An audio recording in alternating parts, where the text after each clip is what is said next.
Welcome to the interview show. This is Scott Wood, your host. Right now I'm standing on the street with the Dodos. My name's Meric, and I play guitar and sing.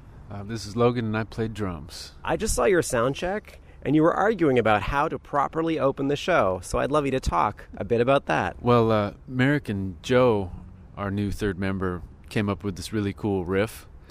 And I thought it would be a great way to start the show, so you have to talk to that guy. We're still working on it, but I think hopefully by the end of tour we'll have a brand new song, one brand new song. So I heard your tour manager say that the room you were practicing in, which is the Biltmore, tends to make bands play a bit wanky.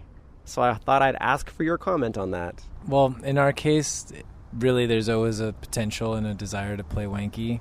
It's just a matter of whether other people are willing to put up with it, and something about today just made it happen.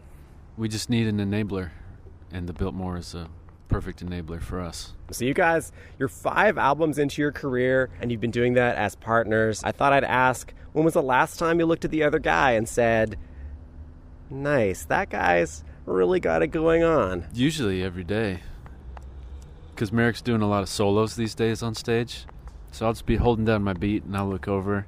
He'll be shredding and wanking away, and I'll nod my head approvingly. And in my head, I'll say, nice, that guy's got it going on. All right, Meric, it's your turn to say something nice about Logan. Well, I had that feeling probably last night after the show when Logan was eating a Dick's Burger. He looks really good when he's hungry. Hey, this is Logan from the Dodos. Hey, this is Meric from the Dodos. And you're listening to The Interview Show. You are listening to The Interview Show with Scott Wood. Scott Wood. So you had to find your way. Gone, you had to fly away. I have your will. The task is waiting. I have your will. The task is waiting. Confidence, confidence.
to The Interview Show. This is Scott Wood, your host. You just heard Confidence, the debut single off the 5th Dodos record. That's called Carrier. I've got 2 members of the band here with me. I'd love it if one of you guys could talk about that one.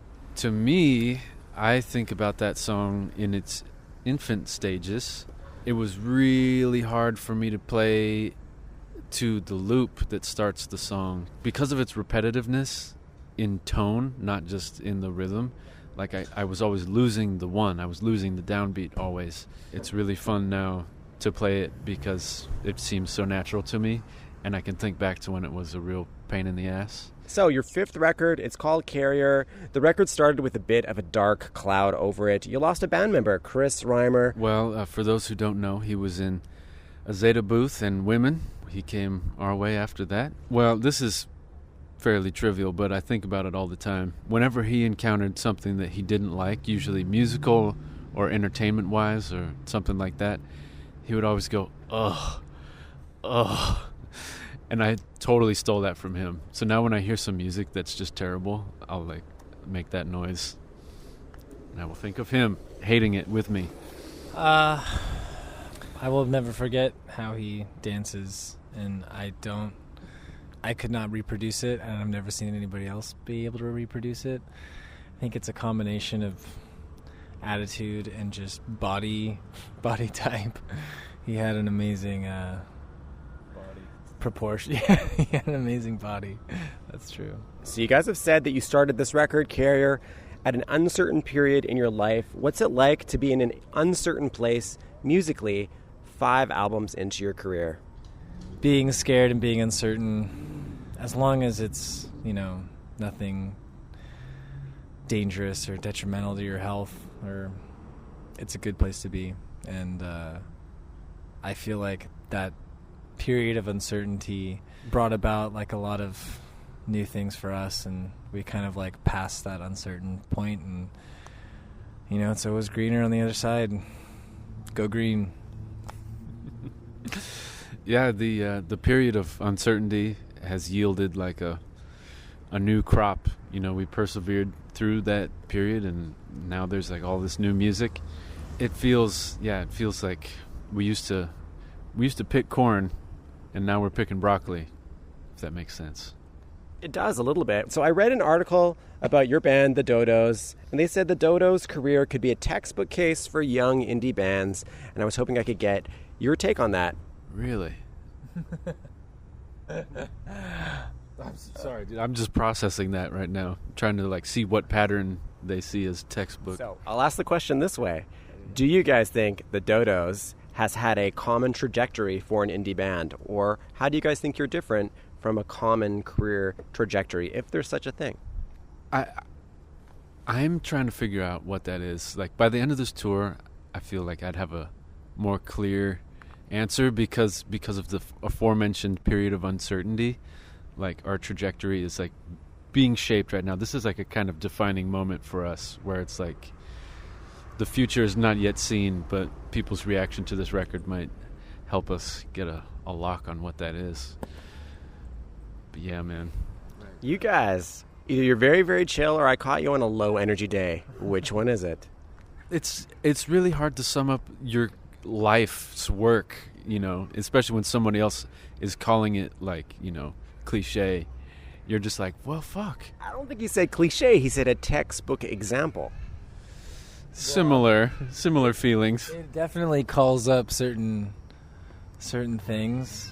There's a lot that could be discussed on that topic, I feel like, which I'm happy to do, but I wasn't going negative at all, but when you're in a period of uncertainty, do you look at other bands and look to see what they've done and see if there's a match at any part of the pattern? I guess, textbook indie band career is not like it doesn't call up like positive thoughts in my brain. But maybe that's just because I'm tired of indie bands in general, including ourselves. So, but like you said, it doesn't have to be negative. Not thinking of yourself as like an indie band, I think, is helpful, which is what I've started to do. The less I kind of like quantify it as other bands that I've seen either like prevail or dissipate, I'd like to just like take myself out of that courtroom and maybe like lump ourselves with like the jam bands or the I don't know, some others, the like Hoobastank or something, you know. Hoobastank, by the way, they're still going, you know. I will not refute that point. That is true. I was just going to say that if we wanted to have a textbook indie trajectory, we would not be shooting for longevity. We would break up, get fat, and then reunite in 10 years and rake it in. But we're not giving anybody a chance to miss us. It's only the ocean. It's only the ocean, Mom. It's only the ocean, Mom. No need to run. It's only the ocean.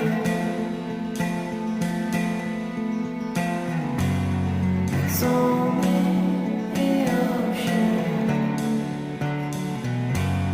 It's only the ocean, Mom. It's only the ocean, Mom. No need to run. It's only the ocean. Subject to order, subject to no one. Subject to order, subject to no one. Subject to order, subject to no one. Subject to order, subject to no one.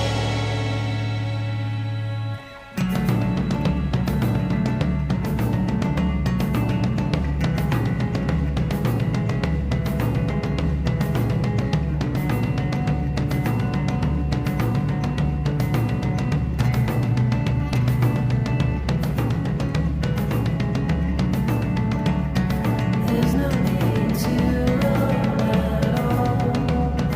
There's no need to run at all. There's no need to run at all. Did you run for so long? There's no need to run at all. There's no need to run at all. There's no need to run at all. Did you run for so long?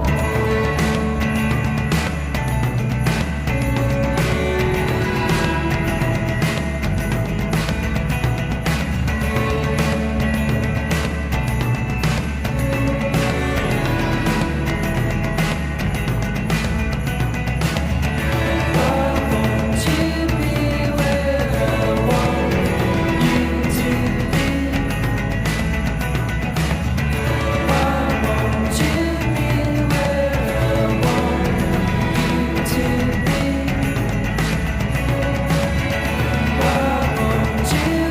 where I want you to be? Why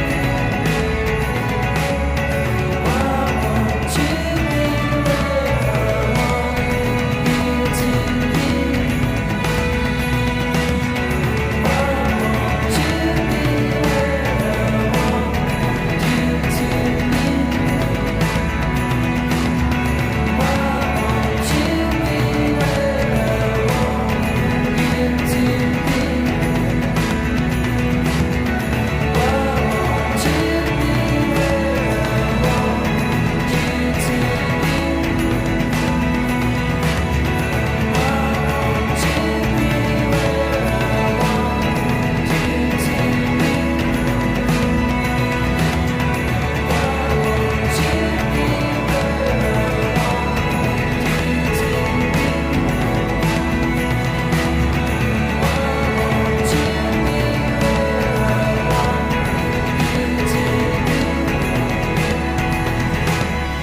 Welcome back to the interview show. This is Scott Wood, your host. You just heard The Ocean. That's off the Dodos record Carrier. I've got two members of the band here with me. Hopefully I can get one of them to talk about it. So The Ocean, which is the last track on the record, and was kind of actually a really important track for us because it was the only one that we went into the studio with not a clear idea of how it was going to turn out. We had all the parts. We had rehearsed it like very briefly on tour, but it was purposely left open. There was going to be a lot of space in the song, and the Magic Orchestra, who are friends with us, did some strings to sort of fill in that space, and it turned out a lot better than we had hoped because it was done in this different way that the other songs were done. And there was a lot of things that we sort of discovered while recording that song, specific guitar tones, just a different way of working. It sort of opened up the door for a whole batch of new songs, which we're currently recording. Sorry. Don't try and blame that on me. What? Didn't hear the background noises? Oh, I didn't. No. You were saved because there's an Asian couple walking down the sidewalk behind us, and the male in the Asian couple was horking up something awful. Horking and hawking. Horking? You want one of those? Okay, so, as I've said, this is your 5th record. You guys are well into your music career. How has this relationship between the two of you grown? What's the one thing that you guys would fight about 5 records ago that you wouldn't fight about now? There's not a lot of fighting, and that's not a defensive statement, but like when I think about what we would have fought at 5 years ago versus now, I don't know. But yeah, go ahead. Like you said, there's not a lot of fighting, but like 5 years ago, there was a lot more Porsches. 5 years ago, there was a lot more opportunity for annoyance because we were both partying a lot more. I just don't think that we give ourselves the opportunity to like be wastoids and rub other band members the wrong way. Our fathers have been entangled in things. He's been squandering, and we don't do a thing, cause we're busy and vain. We're just wandering, we're just a wandering, like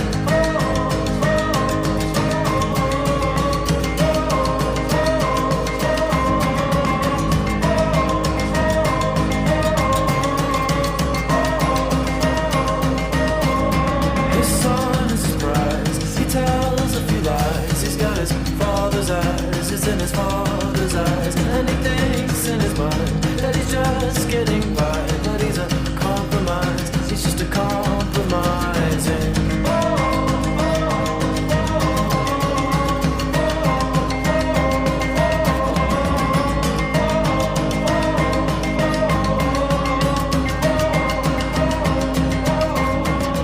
Welcome back to The Interview Show. This is Scott Wood, your host. You just heard Fools. That's an older track by the Dodos off their record Visitor. I've got 2 members of the band here with me. Because of time reasons, I may not be able to play the whole thing, but you'll hear it in the background. I'd love it if one or both of you could talk about how you look at that track now. Fools is surprisingly still really fun for me to play. We played that song a lot. It's very requested by fans, and who can blame them? And I'm very thankful for that, because it could have been one that we just groan and say, oh no, not again. And I'm sure there's shades of that. There was a period where we kind of were really intentionally not trying to play it on tour because it was our most popular song, and it was kind of the song that like helped us. It was the beer commercial song. Yeah. Before it was the beer commercial song, it was our popular song. And then Bud Light Lime, Miller Chill, one obviously had the clear advantage just by the name, and we picked the wrong one. We'd still be getting those checks if it was Bud Light Lime, but I figured something about that song was synonymous with lime flavored beer, so we could have had a good chance to get on the other train. But yeah, he sort of made a note to not play it, and it sort of made itself known again, and like Logan said, it feels like it has new life. It must be crazy to create something like that and have it sort of take on a life of its own.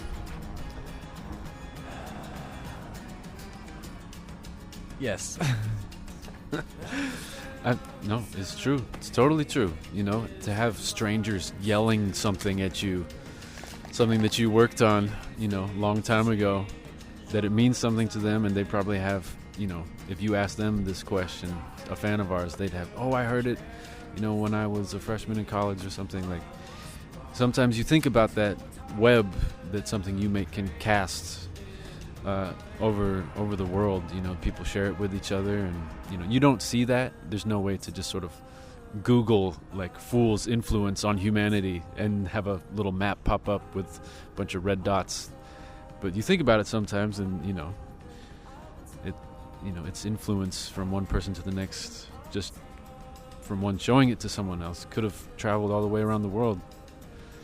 And it's pretty crazy to think about. So for those who don't know, the Dodos started out as an acoustic guitar and a drummer with an unusual setup. So I'm hoping you guys can talk a bit about how you guys started and how you guys wrote for this record, the fifth one. Well, it started super minimal.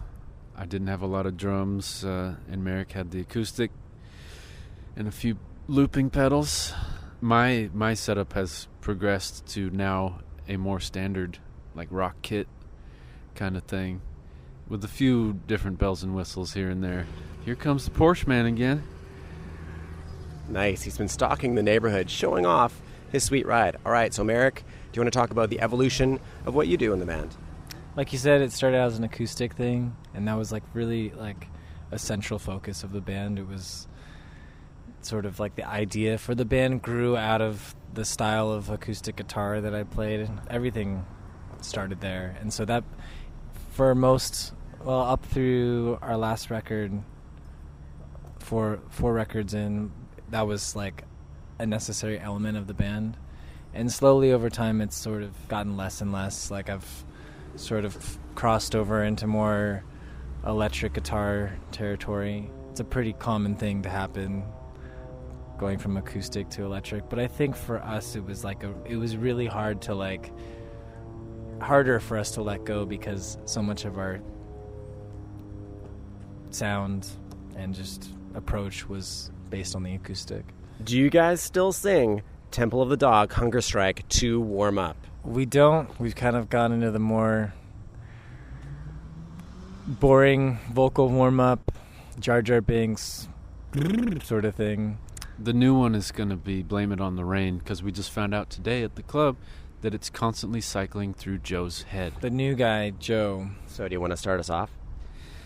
I don't know how it really starts off, but, you know, blame it on the rain. Yeah, yeah. Take it. I can't, but I've got a better suggestion. Oh, shit. How about we end the show with a Dodos song? So I'd love it if you could pick a track, say a few words about it as I bring up the music. Let's pick a song. This song's called The Current. It's off of Carrier. It's not going to be one of our singles, but it was a close contender. And in terms of exemplifying some of the things we talked about, I think it does a good job. It's a very good mix of like old Dodos and new Dodos. Here it is. All right, so we're going to listen to The Current off the Dodos' fifth record, Carrier. Guys, thanks for being on the show. Thanks for having us. Lovely talking to you. Hey, this is Logan from the Dodos. Hey, this is Meric from the Dodos. You're listening to the And you're listening to the interview show with Scott Wood. Punctuated steps while playing